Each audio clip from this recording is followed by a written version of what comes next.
なる？めっちゃくしゃみ出るね今日。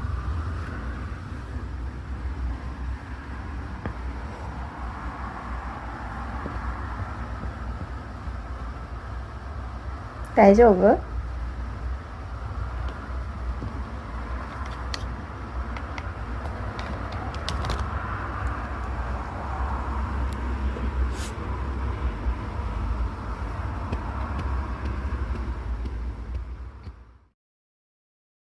もうくしゃみ大丈夫？大丈夫？くしゃみなんで出てたの？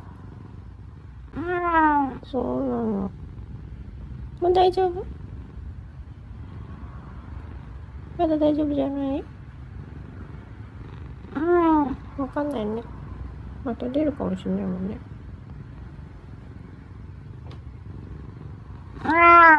うん。花粉症？寒かった？ちょっと寒かったね。そうだね。わからん。